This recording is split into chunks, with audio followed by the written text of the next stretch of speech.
Donc ce matin, on est là pour parler d'intelligence conversationnelle. Pourquoi ce sujet? Parce que l'intelligence conversationnelle, quand ce soir, je serai le plus grand. Tu ne parais pas plus grand. L'intelligence conversationnelle, aujourd'hui, on en entend beaucoup parler.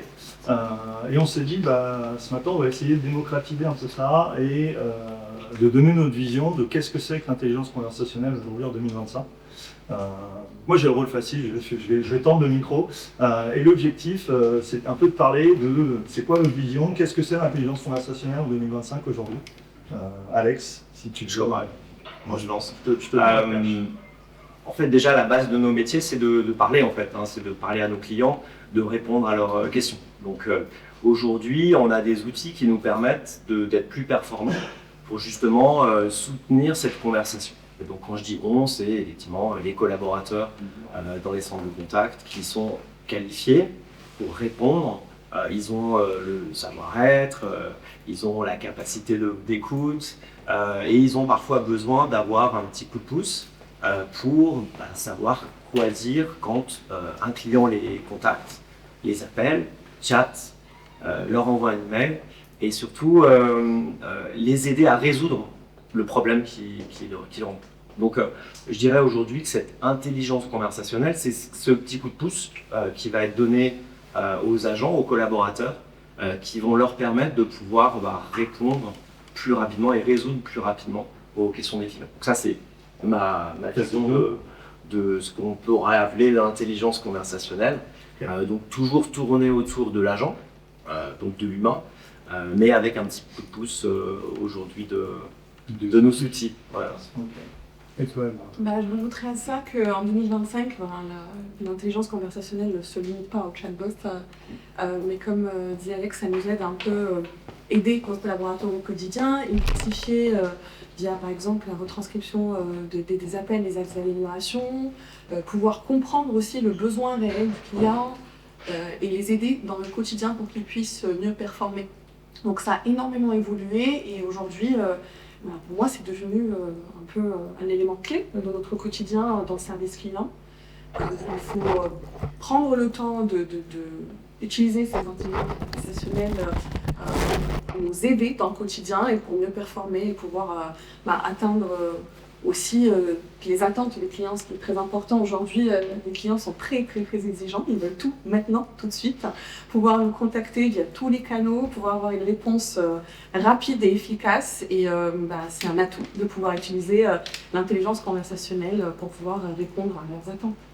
Et justement, vous dites tous les deux, et j'aime bien le point de dire, c'est pas que du chatbot. Souvent on dit à l'intelligence conversationnelle, ok, on va mettre un chatbot et puis ça va faire le travail. On voit qu'il y a deux cas d'usage un peu différents qui sont évoqués. Le côté intelligence conversationnelle pour les agents, pour aider à répondre aux problématiques que tu soulèves, gagner du temps, gagner du confort. L'intelligence conversationnelle pour les clients directement, comment est-ce qu'on va rendre autonome. Aujourd'hui, c'est quoi les cas d'usage et je pourrais en rajouter après, mais je vais vous laisser les partager. Les cas d'usage que vous avez aujourd'hui avec vos clients sur la mise en place justement de cette intelligence conversationnelle. Ok, donc nous, au quotidien, ce qui est génial, c'est que l'intelligence conversationnelle et cette maison, donc on l'utilise et nos clients l'utilisent aussi. Donc je pourrais donner des cas d'usage de comment est-ce qu'on l'utilise aujourd'hui et comment eux aussi le font. Notamment, comme j'évoquais tout à l'heure, grâce à la transcription et le fait de pouvoir traduire celle-ci, quand on a par exemple des marchés qui ont plusieurs langues, on a la possibilité en tant que manager de pouvoir savoir qu'est-ce qui s'est dit dans la conversation quand j'ai un collaborateur hispanophone, anglophone, francophone, aussi détecter les sentiments, pouvoir savoir si ce client était mécontent, il était neutre, il était satisfait, pouvoir détecter des moments et des étapes dans l'appel, ce qui est clé.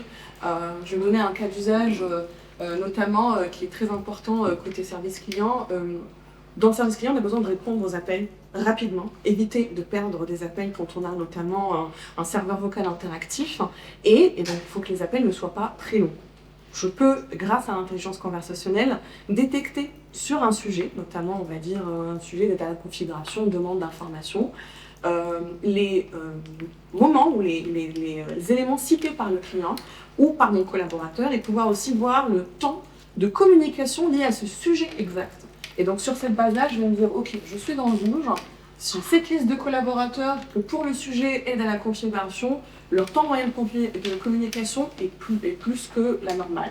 Donc je vais pouvoir aller targeter les améliorations de chacun, mettre en place des formations concrètes et gagner du temps et améliorer cette métrique et donc, en fin de compte améliorer l'expérience client au final. Donc ça c'est quelques-uns des scénarios où on va dire des cas d'usage qu'on a. Dans le terme aussi de l'accompagnement et du coaching, aujourd'hui grâce à Empower, qui est notre solution d'intelligence conversationnelle, j'ai la possibilité de, dans un appel, pouvoir détecter rapidement un moment, un snip, où là, j'aurais voulu que mon agent il ait une approche différente et pouvoir le taguer en lui mettant des notes d'accompagnement. Et donc il est notifié et donc il est coaché rapidement en temps réel. Il n'attend pas de prendre la personne en salle, lui faire écouter, la corriger. Et tout ça, c'est vraiment un atout. Et aujourd'hui, ça nous apporte énormément cette intelligence conversationnelle au quotidien dans nos tâches. Et à nos clients aussi. Je vais notamment citer de nos clients, ceux domiciliés et de Power Business School, qui nous ont aujourd'hui remerciés parce que grâce à Empower, ils ont pu récupérer 30 minutes par collaborateur dans leur quotidien en éliminant les tâches manuelles.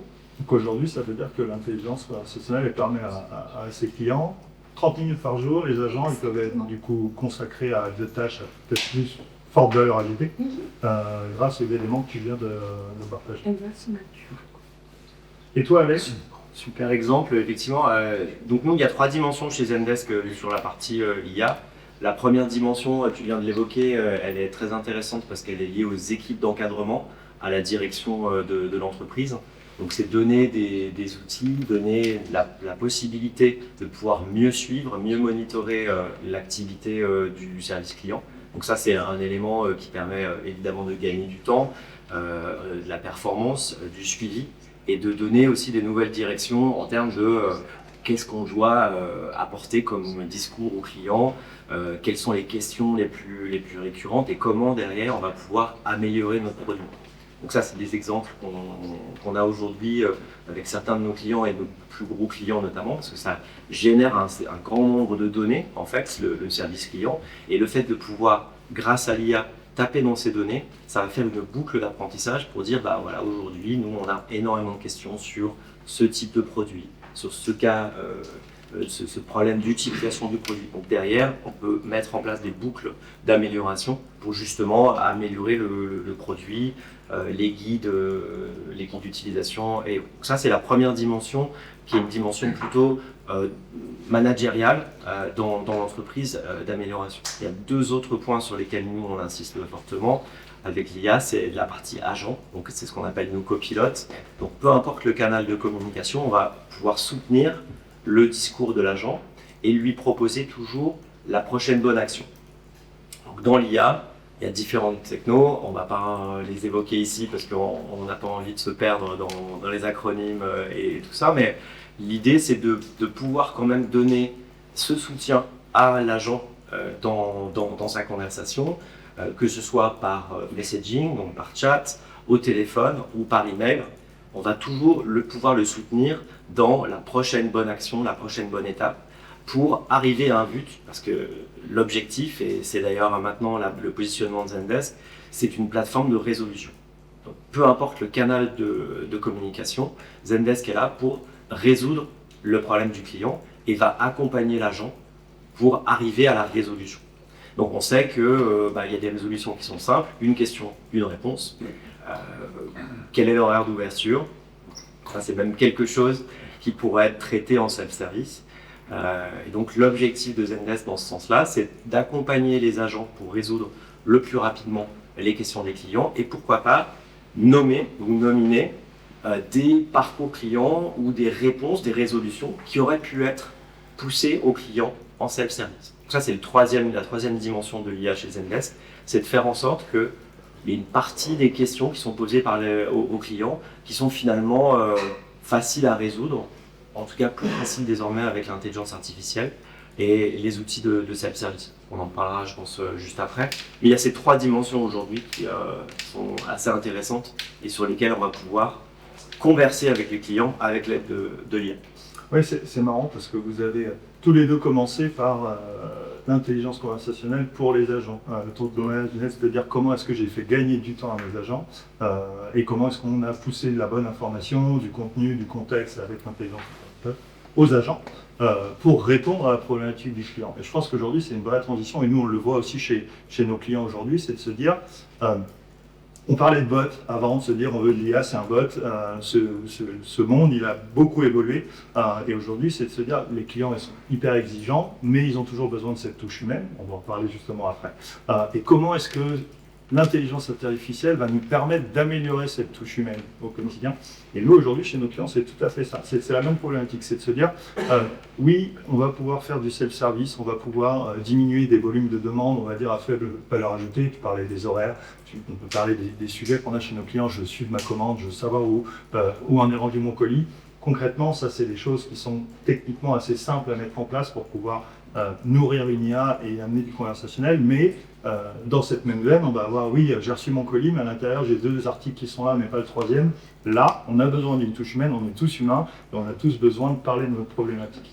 Et c'est vrai qu'on le voit chez nos clients aujourd'hui, où il y a toujours cette somme d'IA client et cette somme d'IA agent pour avoir c'est toi, je crois que tu disais ça la dernière fois, un agent augmenté concrètement pour pouvoir se dire, ok, comment est-ce qu'on va lui faire gagner du temps, de la valeur, pour répondre à la problématique de mon client. Donc c'est des choses sur lesquelles nous, on travaille beaucoup, de dire quelles sont les problématiques que votre client peut traiter en self-service et qu'on considère avec une satisfaction élevée d'être traité par un bot. Et à l'inverse, à quel moment est-ce que l'IA doit être aussi assez intelligent dans la conversation, dans le conversationnel pour transférer à un agent. Et tu rebondis juste sur ton point, il faut toujours un objectif. Donc donnez-nous cet objectif que vous avez pour votre service client pour qu'on puisse l'intégrer dans ces outils, l'intégrer dans ces paramétrages, dans ces implémentations. Si votre objectif c'est la satisfaction de votre client pour répondre personnellement de manière automatique, on ira sur les bots. Si votre objectif c'est de fidéliser vos agents au service client, faire en sorte qu'ils aient des tâches moins répétitives, qu'ils puissent s'épanouir dans leur métier en s'attachant à résoudre des problèmes plus complexes, en perdant moins de temps à aller dans 18 applications parce que l'information elle est quelque part, là aussi on va pouvoir vous aider. Mais donnez-nous cet objectif-là. L'objectif ça peut être aussi, je dois rendre des tableaux de bord toutes les semaines à ma direction générale et j'ai besoin de savoir exactement ce qui se passe sur mon plateau, mais aussi dans la tête de mes clients. Donc, et grâce à l'IA aujourd'hui, vous allez pouvoir atteindre ces objectifs-là de manière beaucoup plus simple. Bon, en tout cas, on va vous faciliter la vie, vous aussi, pour pouvoir atteindre ces objectifs. Mais donnez-nous des objectifs. Nous, on essaie d'en fixer aussi à nos clients ces objectifs aujourd'hui de satisfaction. Pour nous, c'est un vrai point qu'on mesure. Donc, on a ces outils qui nous permettent de mesurer la CSAT assez reconnue, de se dire très bien, j'ai aujourd'hui une satisfaction, une CSAT, comment est-ce qu'elle va s'optimiser et s'améliorer avec l'usage de l'intelligence conversationnelle. Et depuis peu, on s'amuse aussi à mesurer la BISAT. La BISAT, vraiment la satisfaction du bot, de se dire à quel moment est-ce que la partie bot elle va avoir son propre niveau de satisfaction et comment est-ce qu'on arrive à s'assurer qu'on est sur un niveau équivalent pour que l'intelligence conversationnelle elle soit aussi transparente en termes de satisfaction pour nos clients. C'est-à-dire très vite, le self-service, les automatisations, ce dont on parlait, fonctionnent très bien avec le bot, le niveau de qualité attendu est là, et de s'appuyer sur cet indicateur pour se dire à quel moment est-ce que ça a pêché, pour se dire que c'est peut-être pas la bonne solution de faire que de l'intelligence bot, mais de rentrer, je veux dire, dans l'intelligence conversationnelle et de se dire là, ça nécessite de l'escalade à parce qu'on est sur des problématiques qui ne répondent pas aux problématiques de nos clients. Qui sont trop sensibles. Il y a les parcours clients où on va commencer à parler d'argent. Donc à ce moment-là, le consommateur ou le client, il va plutôt vouloir parler à un agent que parler à un bot. Après, il y a réglementaire. Évidemment, quand on va devoir repartager son numéro de carte de crédit, heureusement maintenant, c'est réglementé. On va parler plutôt à un robot en fait. On va parler plutôt à un robot parce qu'on sait que c'est réglementé et que c'est dans un parcours qui est bien spécifique. Donc là aussi, panachons ces expériences, mesurons-les. Donc ça, c'est hyper important de dire, voilà, est-ce que le bot, il a bien répondu? Ok, il a bien répondu, mais est-ce que l'expérience a été bien vécue par l'agent derrière? par le client derrière. Ou est-ce qu'aussi l'agent a apprécié l'aide qu'il a reçue dans le copilote. Et donc tous ces éléments-là, en fait, on doit les mesurer et ça va vous permettre d'améliorer au fur et à mesure ces parcours clients et on se donne ensemble souvent ces objectifs. En tout cas, c'est la méthodologie que tu as toi de ton côté, c'est de dire voilà, aujourd'hui on va se fixer sur des parcours clients en particulier, ceux qui sont les plus embêtants et récurrents et on va les automatiser et on va mesurer ensuite la satisfaction du client. Exactement. Et justement, par rapport à ça, moi je vais faire une question dans l'autre sens. Qui aujourd'hui a déjà mis en place justement des outils d'intelligence conversationnelle dans son entreprise? Donc précis, peut-être bot ou... Non, je vais être là, justement, Okay. un peu préciser, parce qu'on ne veut pas se faire le focus sur le bot, on a vu qu'il y a plein d'intelligence conversationnelle. Vous avez mis, et c'est quoi les défis que vous avez rencontrés en mettant ça en place? Collecter la data. Collecter la data. Ah, répondre correctement. Ok. La data de vos clients qui vous sollicitent. Ok. Il y avait. Nous, c'est plutôt éviter que le bot se disperse. Se Il y a disperse. pas mal, ouais, en fait, on a beaucoup de produits et il y a pas mal de nuances selon les personnes qui vont interagir avec le bot. Ok. Et il a tendance à parfois un peu être en freestyle, on va dire. Ok. Voilà. Il a du mal à collecter la data lui aussi de vos produits. À côté, Il hallucine ou je pense ou il répond à côté. que certains termes, des fois, sont proches et voilà, c'est au niveau du vocabulaire. Enfin, c'est... D'un côté, on aimerait bien qu'ils soient un peu indépendants. Non, pas un bot comme ça. On voudrait qu'ils soient indépendants, Autonomes. mais ouais, autonomes, mais en même temps, pouvoir un peu lui dire non, là c'est pas ça qu'il faut faire et je ramène vers un humain, s'il te plaît. Mais il est un peu intéressé. C'est assez courant, je vous rassure, donc, le symptôme il est connu. Et c'est justement un peu ce sur quoi on va rebondir, parce qu'on a une trame quand même qu'on veut suivre, et c'est de se dire c'est quoi les défis et les limites aussi de la mise en place de l'intelligence conversationnelle. Je pense que vous touchez un point, vous en touchez un aussi, on va le voir, mais aujourd'hui vous, justement, qu'est-ce que vous voyez chez vos clients, qu'est-ce que vous metteriez aussi en avant tout à l'heure on parle des bonnes pratiques, mais c'est quoi les défis et limites aujourd'hui que vos clients rencontrent, ou que vous rencontrez en interne, parce que vous êtes les premiers clients de vos solutions aussi, donc Parce que Ringover utilise Zendesk aussi. Oui, oui. les Zendesk utilisent Ringover aussi. Je passe des messages. Bon, je vais un peu rebondir sur tout ce qui a été dit parce qu'on a beaucoup parlé d'objectifs, mais il y a aussi le besoin. Parce qu'aujourd'hui, on veut implémenter un chatbot, on veut avoir de l'intelligence conversationnelle, mais quel est le besoin réel? Donc notamment, tout faire passer par le chatbot va faire, on rencontre la situation que vous rencontrez aujourd'hui. Du coup, votre objectif est que tout passe par le chatbot, mais votre besoin aujourd'hui, c'est d'un peu peaufiner le besoin et en faisant passer tous les sujets assez simples, en attendant d'entraîner ce chatbot vers le chatbot et tout le reste vers l'humain. Pourquoi? Parce qu'on a toujours besoin de l'humain quand ça va devenir délicat, quand il faut construire une relation, quand il y a une fidélisation du client, quand il y a un client mécontent. Il n'y a rien de pire qu'un client mécontent, insatisfait, qui se retrouve face à un bot. Donc c'est la première chose, c'est vraiment de définir vous avez parlé d'objectifs, mais surtout notre besoin aujourd'hui. Il y a le besoin et l'objectif qui va faire un équilibre pour éviter de mettre en place une intelligence conversationnelle juste pour le faire. Et du coup, se retrouver dans un échec ou dans une expérience négative. Donc c'est très important de dire, ok, l'intelligence conversationnelle, elle est là pour nous aider au quotidien. Voilà mon objectif, mon besoin, comment je fais pour qu'elle m'aide à améliorer mes métriques, pour qu'elle m'aide à accompagner mes collaborateurs et non pas juste le mettre en place pour le mettre en place. Donc pour moi, une première chose et un premier défi, c'est quand on met en place de l'intelligence conversationnelle juste pour le faire. Et parce que en ce moment c'est à la mode et c'est intéressant et il faut y aller et on se retrouve dans l'échec. Donc c'est une des choses, la précipitation lors de l'implémentation de cette intelligence conversationnelle, il faut vraiment prendre le temps de bien le faire. Une limitation, on a parlé de l'humain, c'est très important, il y a certains sujets où aujourd'hui on a encore besoin de l'humain. Créer une relation, fidéliser un client, un bot ne pourra pas faire ça.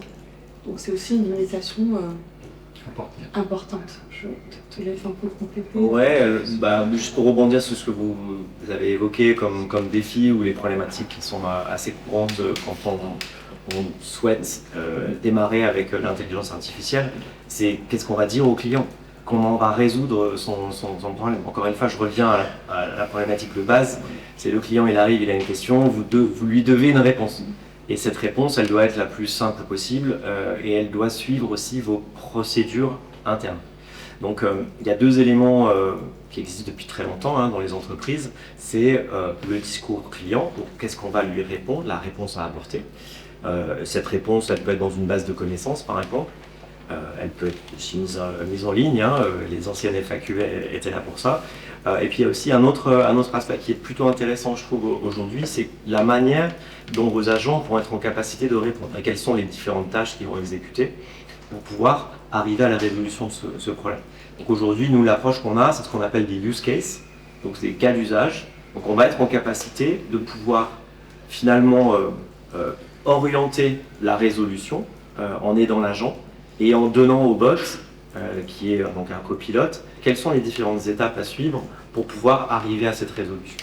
Et donc ça, on va donner aussi aux administrateurs des outils pour permettre la création de ce contenu. Parce que la grosse difficulté qu'il y avait jusqu'à présent, c'est de vous accompagner. Et donc, je pense que Florian va pouvoir aussi témoigner là-dessus. On passait des heures à créer du contenu sur ce qu'on pensait être la réponse à la question du client, sur ce qu'on pensait être la meilleure procédure interne pour pouvoir résoudre le problème. Et donc l'IA aujourd'hui va être là aussi pour vous aider, pour vous accompagner à créer ces fameux use cases. Quelle réponse je vais apporter au client? Et c'est à vous de le dire, c'est pas le bot qui va dire ah, moi j'ai envie de lui répondre ça. Il ne faut pas qu'il hallucine non plus, c'est à vous de le driver. Et le deuxième point, c'est effectivement une base de connaissances internes, de résolution par étape. Qu'est-ce que mon agent doit suivre pour pouvoir arriver à la résolution.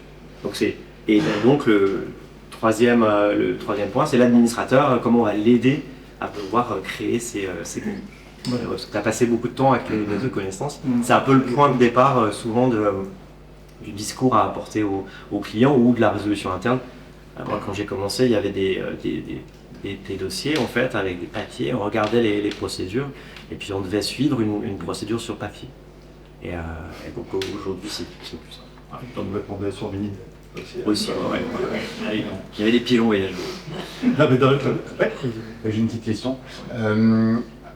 Je comprends bien l'aide de façon asynchrone, réponse à un email, un chatbot.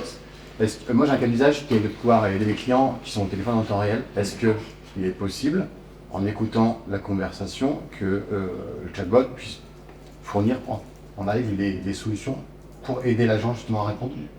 Un chatbot ou un voicebot plutôt? En fonction, c'est ça. En direct en fait. En direct. Tu sais Je n'ai pas sur ça, mais ça va. Je ne peux pas dire plus que ça. En fait, l'idée c'est aujourd'hui dans l'IA, on a très facilement la possibilité de pouvoir générer le sentiment. Donc ça c'est vraiment la base aujourd'hui dans l'IA. On détecte la langue, on détecte le sentiment. Et la prochaine étape c'est de pouvoir avoir cette compréhension. On peut résumer. Donc ça ces trois éléments-là, c'est les éléments de base de l'IA aujourd'hui. Et donc l'IA générative va nous permettre, sur la base de ces éléments-là, donc de contexte, mais sur la base aussi de la retranscription live de la conversation, de pouvoir donner une indication de ce que seront les prochaines étapes. Okay. Donc au fur et à mesure de la conversation, nous on est en capacité aujourd'hui, donc là on est en bêta là-dessus, mais on est en capacité de pouvoir donner quel est le meilleur cas d'usage à suivre pour l'agent. Okay. Donc de suggérer la prochaine bonne étape. C'est en cours. Il y a différentes étapes. Je pense que la première étape, c'est effectivement, mais ça avant que la technologie soit là, soit prête, c'est déjà de dire qu'est-ce que je veux dire à mon client, quelle est la réponse que je vais apporter et comment je vais la traiter en interne. Comment je vais actionner la résolution. Okay, donc pour moi, c'est ces deux éléments-là sur lesquels il faut commencer à travailler pour vous. C'est d'identifier ces deux éléments, la réponse externe et la réponse interne. Et chez nous, ça arrive aussi, c'est un peu dans le backstage, mais le temps réel arrive et c'est une des demandes de nos clients, c'est de pouvoir utiliser l'intelligence conversationnelle en temps réel, pouvoir accompagner les collaborateurs aussi sont au bout du fil avec le client. Donc on travaille dessus et ça va arriver bien. Il y a un point qui est très intéressant, je trouve, et tu le disais tout à l'heure, c'est la capacité de l'outil à pouvoir interpréter. Donc c'est comme un traducteur en fait. C'est-à-dire que comme on a beaucoup de données et on a beaucoup de conversations qui ont eu lieu avec les clients auparavant, on est en capacité finalement d'être le meilleur des agents, puisqu'on a toute cette connaissance et on sera en capacité de dire, bah tiens, quand le client il commence à dire oui, j'ai reçu, mais j'aime pas la couleur. Quelle va être la prochaine bonne action en fait? Est-ce que c'est d'aller voir dans le back-office pour voir si on a la même taille du produit dans une autre couleur et le suggérer à l'agent? Ou est-ce que c'est de le rembourser et il fait ce qu'il veut? Voilà. C'est à vous aussi de décider quelle sera la prochaine bonne action. Donc, je pense que déjà, dans votre métier, il faut commencer à imaginer ce que vous voulez dire à l'agent. Et c'est non, mais c'est exactement ça. On veut vous partager un peu les bonnes pratiques pour la mise en place de l'intelligence conversationnelle.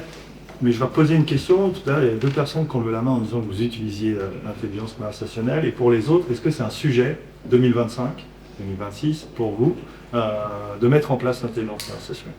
Vous pouvez lever la main, ceux qui sont tous. J'attendais ça comme réponse.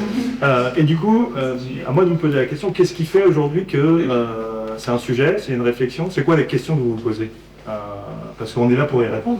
Donc on veut partager nos retours par rapport aux métiers, aux clients qu'on accompagne, aux problématiques qu'ils rencontrent, qui sont toutes différentes, mais on va le voir qu'il y a quand même une checklist. Moi j'ai une question par rapport à l'amélioration continue du modèle, c'est-à-dire que j'ai une base de connaissances qui est au sein des documents, un ensemble de données très bien, qui sont considérées comme étant ma vérité absolue. Je sais que c'est bon, ça a été validé, ça a été traité, c'est livré. Les agents répondent à des tickets par exemple, comment le moteur s'améliore dans le temps, et ensuite comment je vais garantir que cette donnée, cette connaissance et cette technicité n'est pas utilisée également et profitable potentiellement à des concurrents avec lesquels vous travaillez, que vous pouvez supporter, pour m'assurer que j'ai une intégrité de ma donnée, mais que j'ai une amélioration continue de mon moteur IA. Super. On va commencer à rentrer dans la technique. En fait, à la base déjà, il y a les langages, enfin les modèles de langage, en fait, les LM. Donc ça, c'est ce qui soutient la conversation. On va dire. C'est pour être un peu générique. Et donc nous, notre approche, c'était de dire, on va soutenir la conversation avec un modèle de langage qui est celui du service client. Donc basé sur des modèles du service client et pas basé sur une industrie ou sur quelque chose comme ça. Donc c'est notre point de vue. Après, on va reprendre sur quelles données on va s'appuyer. Donc je reprends l'exemple de tout à l'heure pour pas halluciner, pour pas parler d'un autre produit ou quelque chose qui concerne pas finalement la réponse que vous voulez apporter. Donc ça va être la documentation, sur quelle source on va s'appuyer pour retirer et converser. Et donc c'est là où en fait vous avez une responsabilité de mettre à disposition du moteur la bonne donnée ou la bonne information ou les bonnes informations. Donc il y a cette approche-là de source de données et ensuite il y a la formalisation du discours. Donc c'est ce que j'ai appelé les use cases. Donc la formalisation, ça va être de dire quand un client qui est dans ce contexte et qui m'a posé cette question, qu'est-ce que je vais lui répondre? Ou en tout cas, comment je vais aborder la réponse? Quelles questions je vais poser pour clarifier son problème éventuel? Donc, tous ces éléments-là, en fait, nous, on va les retrouver dans ce qu'on appelle un use case. Donc, c'est la capacité de pouvoir synthétiser une question avec une réponse, ou en tout cas des étapes de réponse. Je ne sais pas si c'est clair là-dessus. Donc, il y a d'un côté le modèle de langage, pour soutenir la conversation. D'un autre côté, la source de données. Donc nous, on privilégie la base de connaissances dans notre outil, mais on peut aller taper dans d'autres sources de données. Et ensuite, comment on va structurer ce raisonnement, comment on va structurer la conversation avec le client. Donc à travers ce qu'on appelle, nous, les use cases, les cas d'usage. Et les use cases, on les formalise comment? Alors, on fera une formation spécifique sur la partie use case qu'il y a dans Zendesk, mais l'objectif, en fait, c'est de dire on va regrouper un certain nombre d'informations, de contextes, et on va appliquer ensuite une résolution. Donc c'est un petit peu pour synthétiser, pour vulgariser un peu, c'est un peu comme avant avec les FAQ, où on avait une question et une réponse. Sauf que là, avec l'IA, on va être en capacité d'être beaucoup plus précis et de dire à l'IA, bah, si tu hésites entre deux use cases, pose la question au client et comme ça, on va pouvoir aller chercher le bon use case. Je ne sais pas si je suis bon vulgarisateur en fait, mais en plus j'utilise des mots anglais, donc quel usage. On n'a pas de lumière. Et vous voyez un peu le contexte. Donc c'est vrai qu'on a tendance un peu à mélanger les différents terminologies parce qu'on ne sait pas obligatoirement comment tout ça fonctionne et c'est un peu fumeux en fait. Enfin, moi-même, je trouvais au début c'était très compliqué.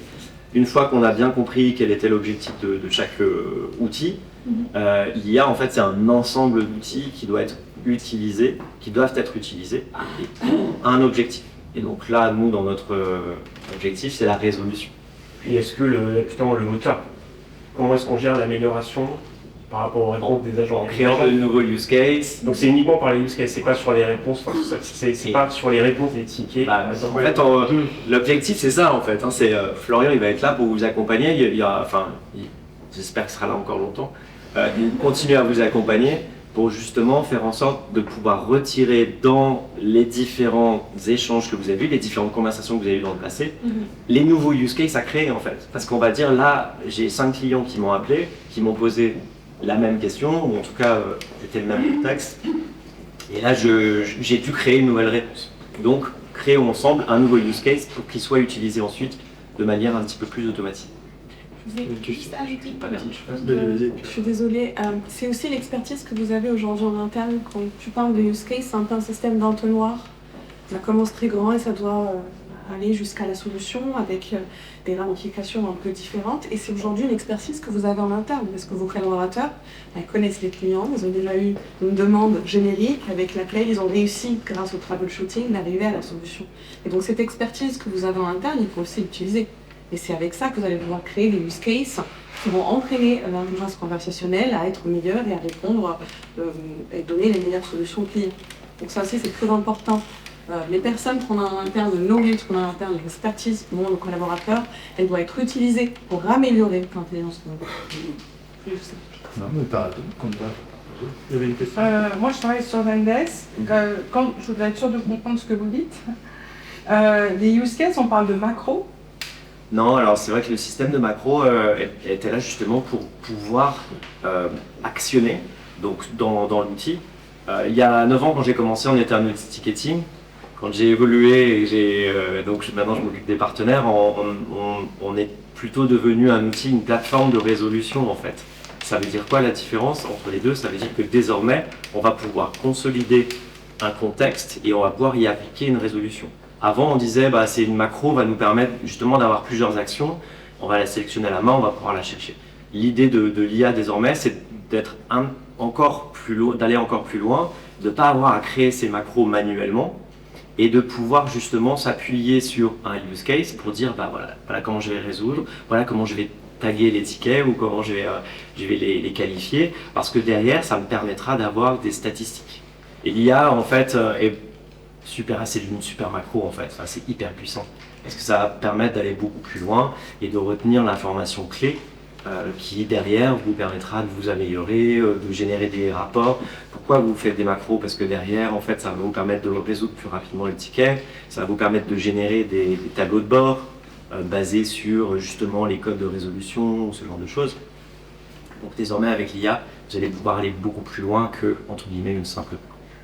Voilà, mais c'est une très bonne question, parce que c'est une évolution effectivement des outils. On a eu la chance d'avoir la base, en fait, qui est cet outil de ticketing, et appliqué maintenant avec l'IA, on arrive à en faire quelque chose de très puissant. Mais on peut rester aussi... Non, mais c'est ce que tu dis, c'est tout à fait la partie de se dire les solutions globalement évoluent, votre métier évolue, mais c'est surtout de capitaliser sur ce qui a été fait, mais là, et de se dire c'est comment est-ce que l'intelligence conversationnelle va déjà se nourrir de tout le travail qui a été fait, du contenu, on parlait du contenu tout à l'heure, on parlait du contenu, on parlait de data, c'est vraiment de se dire il y a déjà une mine d'or aujourd'hui dans vos solutions. L'IA, elle va être là justement pour aller se dire très bien, on va aller l'exploiter pour vous aider pour aider vos équipes, pour aider vos clients et atteindre justement les objectifs fixés en fonction de ce que l'on veut fixer. Et c'est justement, ça nous permet de rebondir dans les 5 dernières minutes. Bon, c'est parfait. L'objectif, c'était aussi de vous donner une checklist assez rapide, mais des bonnes pratiques. De se dire, très bien, il y a un an et demi, parce que le temps passe vite, l'IA, le chat GPT, tout le monde a eu des réunions en disant il nous faut de l'IA pour faire quoi? On ne sait pas, mais il nous faut de l'IA. Ça a été des échanges qu'on a, je pense, un peu tous eus. Maintenant, on est rentré un peu plus dans... C'est un peu plus normal, le quotidien. Aujourd'hui, l'IA, tout le monde l'utilise, plus ou moins professionnellement, personnellement, c'est devenu assez standard. Maintenant, c'est de se dire comment est-ce que vous allez le transposer dans votre métier, dans les problématiques que vous rencontrez, dans les problématiques de vos clients, de vos équipes.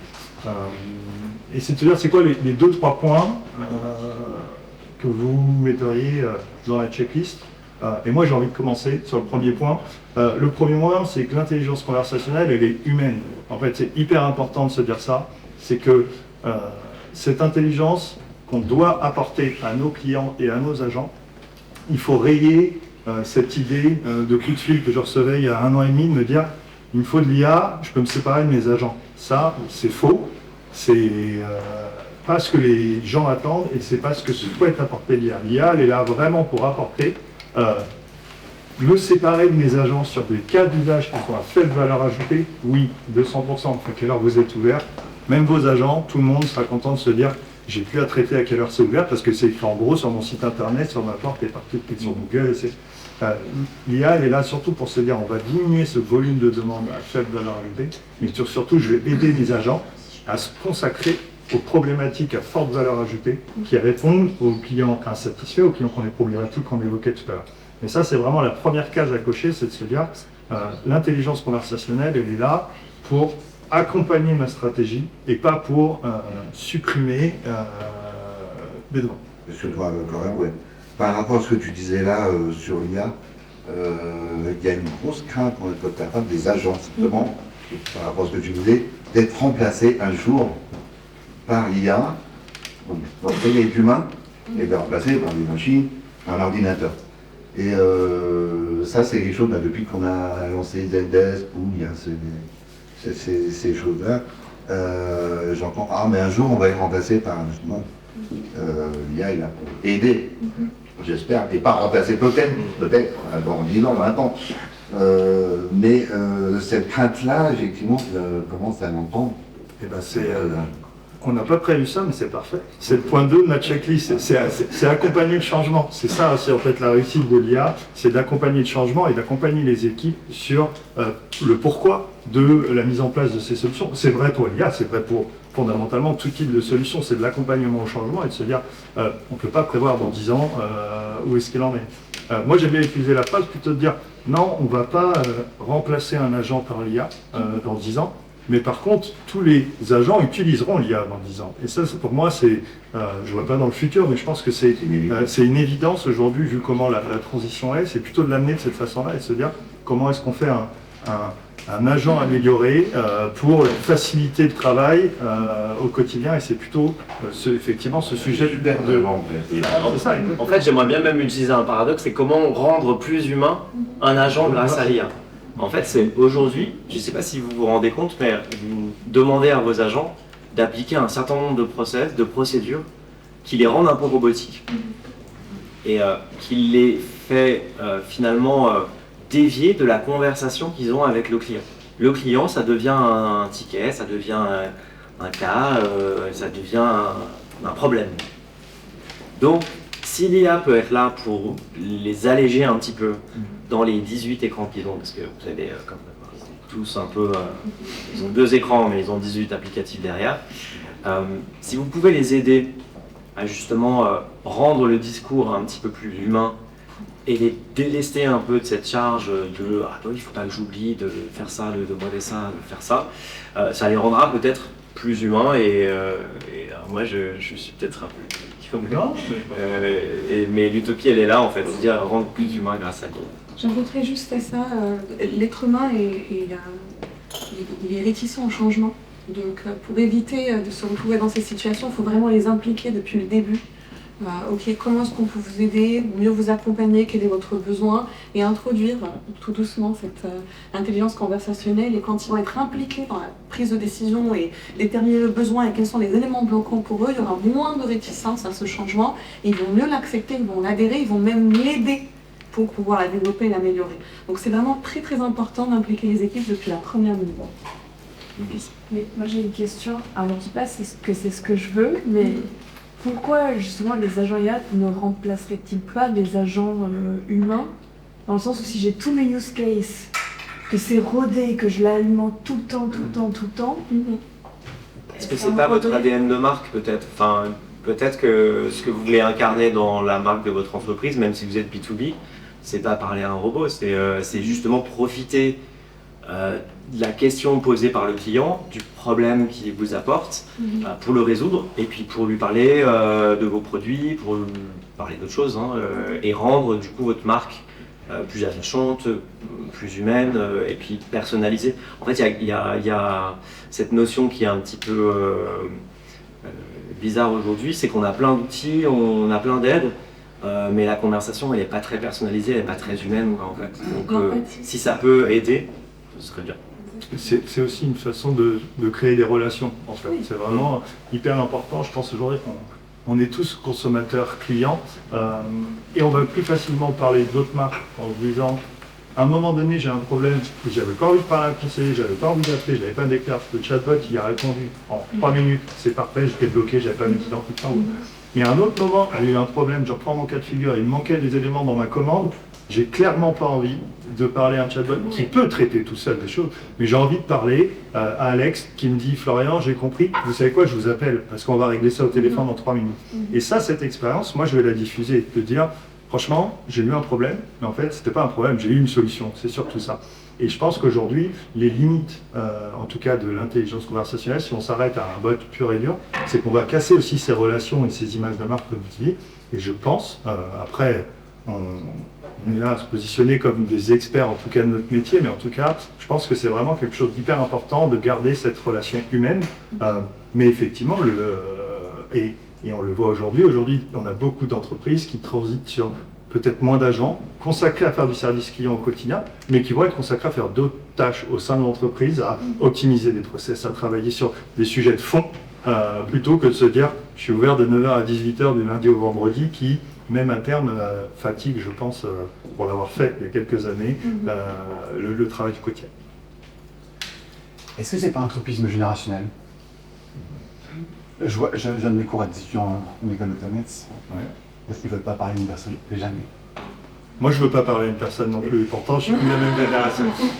Mais non, mais peut-être à ce moment-là, il faudra s'adapter au contexte. Donc là aussi, dans le positionnement de notre plateforme de résolution omnicanal, on veut donner la possibilité aux entreprises aussi de pouvoir faire des résolutions qui soient automatisées. Pour ceux qui sont multitaskers et qui sont en train de marcher et qui font 3 choses à la fois et ils vont résoudre leurs problèmes comme ça. Même on peut imaginer, enfin je ne crains pas, mais ce sera peut-être un futur proche, que finalement ce seront 2 IA qui vont communiquer. Et puis vos fameux étudiants, là, dans quelques années, quand ils travailleront, ils n'auront pas le temps de faire un service client. Donc ils vont dire à leur agent, traite-moi le problème et demande le remboursement. Et donc voilà, le bot perso parlera au bot de l'entreprise et le case sera résolu. C'est marrant parce qu'effectivement, je pense qu'il y a toujours une question de générationnel, mais on le voit, et c'est un vrai sujet qu'on a cette année aussi, c'est on a tous un peu fait un focus sur le côté comment est-ce qu'on amène des nouveaux canaux, du messaging, du WhatsApp ou autre. Mais la réalité est qu'il y a plus de 60% des demandes aujourd'hui en service client, globalement, qui sont encore faites par téléphone. Donc on est quand même dans un système où on a construit beaucoup de choses parce que de façon générationnelle, on est sur du messaging, on avance.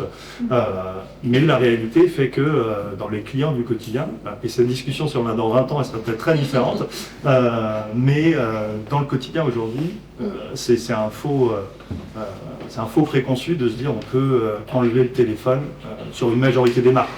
Et c'est pour ça qu'on parle d'omnicanalité, enfin en tout cas chez nous on parle d'omnicanalité, parce qu'on donne la possibilité de pouvoir gérer des parcours clients qui commencent par une conversation avec un bot, mais qui ensuite, le contexte est passé à un agent au téléphone, et quand il répond, bah, il a le contexte de la conversation avec le bot, et il va pouvoir continuer cette conversation. Est-ce qu'il y a encore quelques questions? Il nous reste moins 5 minutes. C'est pas une question, c'est juste par rapport à ce qu'on disait là. Nous, on a beaucoup de clients qui appellent, on sait, c'est toujours des personnes d'âge mûr, avec un vieux, qui nous disent au téléphone qu'est-ce que je suis content d'avoir un humain. Ça, c'est super important. Et ils me disent j'en ai marre des robots, j'en ai marre, même le cheminement dans le Esri, ça les saoule. Ils veulent rapidement avoir un vrai être humain et échanger, discuter. Et cet échange avec le client est hyper important pour le garder, pour résoudre ton problème, le fidéliser. Et voilà, donc c'est des jeunes aussi qui nous disent, c'est pas que des vieux qui sont contents d'avoir quelqu'un au téléphone. Effectivement, 60% des éléments, ils contactent par hasard.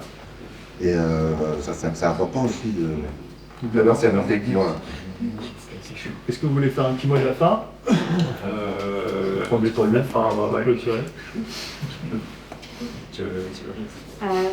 Juste de tout ce qu'on a dit, il faut définir notre objectif mais aussi notre besoin avant d'implémenter, ne pas y aller rapidement, ne pas le faire juste parce que les autres l'ont fait, le faire correctement et avoir le juste milieu, l'équilibre, on vient d'en parler, entre l'intelligence conversationnelle et l'humain. On a encore besoin d'empathie, on a encore besoin de fidéliser nos clients, on a encore besoin de l'humain, mais comment, et tu disais juste avant, rendre ses collaborateurs en tant que super agents grâce à l'intelligence conversationnelle. Donc, pour moi, ça serait... Pas d'idée, ouais. Le petit conseil de fin, c'est pas d'idée préconçue en fait, et se construire un parcours pour soi-même, enfin pour l'entreprise, et dire bah voilà, on va commencer peut-être à 20% de résolution automatique, et puis dans 1 an, 2 ans, 3 ans, on sera à 80%, mais voilà, on a un chemin à parcourir, et il faut y aller à son rythme en fait. Et voilà. Pour son poste, il faut aller à son rythme, il faut aller au rythme que vous souhaitez mettre en place dans l'entreprise, mais aussi au rythme de vos clients. Je pense que c'est hyper important. La question était, vous voulez faire automatiser? Peut-être que sur certaines marques, peut-être que sur certains produits que vous présentez, ça a plus de sens que sur d'autres. Tu le disais Frédéric, aujourd'hui vous avez des gens qui souhaitent vous appeler. Demain, je pense que si vous, et on en parlera juste après, mais si vous souhaitez dire, ok, on fait du 100% intelligence conversationnelle / sans humain, je pense que votre image de marque et votre clientèle en pâtira énormément. Donc, c'est mon magasin que vous posez des questions.